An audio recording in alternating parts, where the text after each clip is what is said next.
Hello everyone, मैं से doctor संस्कृति फिजियोथेरेपिस्ट। आज इस वीडियो में हम बात करेंगे regarding best diets for paralysis patients. Paralysis patients को कौन कौन सी डाइट लेनी चाहिए और स्पेशली डाइट में कौन कौन से जूसेस लेने चाहिए वो आज हम अपनी वीडियो में डिस्कस करेंगे। स्पेशली पेशेंट्स को च्यूइंग में प्रॉब्लम होती है, स्वेलिंग में प्रॉब्लम होती है, इसीलिए उन्हें रिकमेंड किया जाता है कि उन्हें डाइट फ्लूइड वाली लेनी है। मतलब उन्हें सॉफ्ट डाइट बहुत बाद में जाके लेनी है जब उनकी रिकवरी थोड़ी सी इनहेंस हो जाती है, लेकिन स्टार्टिंग में पेशेंट्स को हम लिक्विड डाइट पे रखते हैं, फ्लूइड डाइट पे। अब उसमें ज़रूरी क्या है कि जो आप फ्लूइड्स ले रहे हो क्या उनसे बॉडी को न्यूट्रिएंट्स मिल रहे हैं, क्या बॉडी को प्रोटीन मिल रहा है जिससे वो रिकवरी अपनी अच्छे से शो कर सके, बॉडी का मेटाबॉलिज्म बूस्टअप कर सके और इम्यूनिटी अच्छी रह सके। लेकिन हम गलती कहाँ करते हैं, हम पेशेंट्स को नॉर्मल डाइट देते रहते हैं, नॉर्मल फ्लूइड्स देते रहते हैं, उनसे बॉडी पे कोई इम्पैक्ट नहीं पड़ता। तो स्पेशली हमें ये ध्यान रखना है कि हम जो भी फ्लूइड्स अपने पेशेंट्स को दे रहे हैं वो इनरिच होने चाहिए प्रोटीन में और वाइटामिन्स में, क्योंकि जब तक बॉडी में प्रोटीन नहीं होगा हमारी बॉडी बूस्टअप नहीं करेगी, पेशेंट्स को कहीं से भी एनर्जी नहीं मिलेगी, कहीं से भी स्ट्रेंथ नहीं मिलेगी और वो बहुत ज़्यादा लेजी रहते हैं, लेथार्जिक रहते हैं, उन्हें कोई एक्टिविटी करने का मन नहीं करता। जब भी हम उन्हें बोलेंगे कि एक्सरसाइजेस परफॉर्म कर लो या फिर उठ जाओ, बैठ जाओ, करवट ले लो, तो पेशेंट्स कोई भी एक्टिविटी में सपोर्ट नहीं करते हैं। उसका सबसे बड़ा रीज़न क्या है? उनकी डाइट।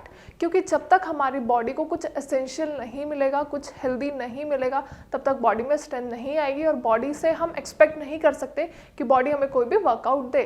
तो स्पेशली ज़रूरी है कि आप कौन सी फ्लूइड डाइट अपने पेशेंट्स को दे रहे हो। अब इस वीडियो में मैं यही बताऊंगी कि कौन सी इंपॉर्टेंट डाइट्स हैं। सबसे पहले अगर हम बात करते हैं तो pineapple juice. Pineapple juice paralysis patients के लिए बहुत ज़्यादा ज़रूरी है। क्यों ज़्यादा ज़रूरी है? क्योंकि पैरालिसिस के पेशेंट्स में at times what happen, pain होता है, लेकिन पेशेंट्स उस पेन को समझ नहीं पाते। अगर प्रोग्रेसिव स्टेज में है पेशेंट, अगर उनकी रिकवरी हो रही होती है या फिर उनकी पैरालिसिस की कंडीशन बहुत ज़्यादा सिवियर नहीं है, लाइक उनकी हाफ बॉडी पैरालाइज्ड है या फिर सिर्फ उन्हें पैरालिसिस है, पैरालिसिस मतलब बॉडी में वीकनेस बहुत ज़्यादा है, मतलब हाथ पैरों में मसल्स में वीकनेस आ चुकी है, तो ऐसी कंडीशन में पेशेंट्स को पेन फील होता है। तो उसमें हम प्रिस्क्राइब करते हैं कि गो फॉर पाइनएप्पल जूस, क्योंकि पाइनएप्पल जूस में एक एंजाइम होता है ब्रोमिलेन, वो एंजाइम बहुत ज़्यादा हेल्प करता है पेन को रिड्यूस करने में।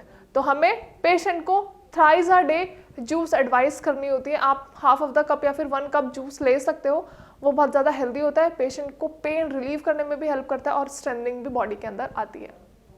इसके अलावा और क्या क्या हम पेशेंट्स को दे सकते हैं? स्पेशली अगर हम बात करते हैं नॉन वेजिटेरियंस की, तो नॉन वेजिटेरियंस जो होते हैं उनको अपनी डाइट हमेशा से हेल्दी लेने की आदत होती है, तो उनकी बॉडी उसी के अकॉर्डिंग ढल चुकी होती है कि उन्हें अपनी डाइट में कुछ सॉलिड लेना है, कुछ हैवी लेना है, बहुत ज़्यादा प्रोटीन जिसमें हो। तो हम इन पेशेंट्स को प्रिस्क्राइब करते हैं चिकन सूप। चिकन सूप बहुत ज़्यादा हेल्दी होता है, बहुत सारे न्यूट्रिएंट्स हमें इसके अंदर मिलते हैं, vitamin B12, vitamin C, vitamin A, हमें बहुत सारे ऐसे विटामिन हैं जो हमें चिकन सूप में मिलते हैं। अब होता क्या है, बॉडी एकदम लेजी है, बॉडी एकदम वीक है, कोई स्ट्रेंथनिंग नहीं है, कोई पावर नहीं है, कोई एंड्योरेंस नहीं है, तो हमें बॉडी को बूस्ट अप करने के लिए, उससे उसकी एक्टिविटीज़ वापस से लेने के लिए हमें ऑब्वियसली बॉडी में कुछ हेल्दी चाहिए। तो इसीलिए चिकन सूप बहुत ज़्यादा रिकमेंड किया जाता है पेशेंट्स को कि आप चिकन सूप लीजिए, क्योंकि एटलीस्ट अगर आप लिक्विड पे भी हैं, अगर आप लिक्विड डाइट पे भी हैं, तो आपकी वो लिक्विड डाइट भी इतनी स्ट्रॉन्ग होनी चाहिए कि उससे आपकी बॉडी को नरिशमेंट मिले, उससे आपकी बॉडी को प्रोटीन मिले। एक्सेप्ट चिकन सूप अगर हम बात करते हैं तो देन कम्स वेजिटेबल सूप। अगर हम बात करते हैं वेजिटेबल सूप की, तो वेजिटेबल सूप बहुत ज़्यादा इनरिच होता है प्रोटीन में, और क्योंकि बॉडी की रिक्वायरमेंट है हाई प्रोटीन डाइट, तो इसी वजह से हम ऐसे वेजिटेबल्स का यूज़ करेंगे, ऐसी वेजिटेबल्स में से जूसेस को एक्सट्रैक्ट करके पेशेंट्स को देंगे, क्योंकि उनके लिए इम्पॉसिबल है खाना। तो जब हमें पेशेंट्स को ऑलरेडी लिक्विड डाइट पर रखा हुआ है तो एटलीस्ट हम उन्हें वो वाली डाइट दें, वो वाले लिक्विड फ्लूइड्स दें जो स्पेशली उनकी बॉडी में प्रोटीन की मात्रा को हाई रखे, ताकि पेशेंट लेथार्जिक फील ना करे, इरिटेटेड ना रहे, और उनका जो भूख है, जो बॉडी की रिक्वायरमेंट है, जो स्पेशली बॉडी को खाना तो चाहिए ऑब्वियसली, तो वो रिक्वायरमेंट भी पूरी होती रहे लिक्विड डाइट से ही। जब भी पेशेंट्स हमें श्रेयाज में विजिट करते हैं तो स्पेशली उनका एक क्वेश्चन होता है कि मैम क्या कोई ऐसा सूप या फिर कोई ऐसा जूस है जो स्पेशली वेजिटेरियंस ले सकते हैं? क्योंकि अगर हम बात करें चिकन सूप की तो ऑब्वियसली वेजिटेरियन नहीं लेते हैं, तो अगर हम बात करें ऐसे सूप की जो वेजिटेरियंस ले सकते हैं तो बहुत कॉमन है, बहुत ऑब्वियस है, हमेशा वेजिटेरियंस की जो डाइट है वो ज़्यादा प्रेफरेबल होती है दाल में, तो आप दाल सूप का यूज़ कर सकते हो। लेकिन कैसे?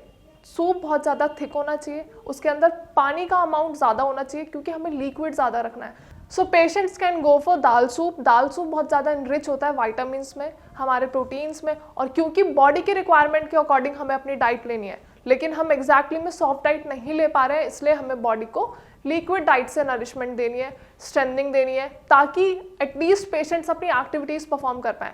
क्योंकि जब तक बॉडी में न्यूट्रिएंट्स की कमी है, प्रोटीन की कमी है, तो हम एक्सपेक्ट नहीं कर सकते किसी भी पैरालिसिस पेशेंट से कि वो एटलीस्ट चल फिर पाए या फिर उठ के बैठ पाए, और एक्सरसाइजेस करना तो बहुत दूर की बात है। क्योंकि आप सभी को पता है, जब भी पैरालिसिस के पेशेंट्स को हम देखते हैं या फिर हमारे पास पेशेंट्स आते हैं, तो वो ऑलरेडी बहुत ज़्यादा वीक होते हैं, उनकी एक्टिविटीज़ पहले से ही परफॉर्म नहीं हो पा रही होती, उनके रेंज ऑफ मोशन भी नहीं हो पा रहा होता, कोई भी एक्सरसाइज, कोई भी मूवमेंट वो खुद से परफॉर्म नहीं कर पाते हैं।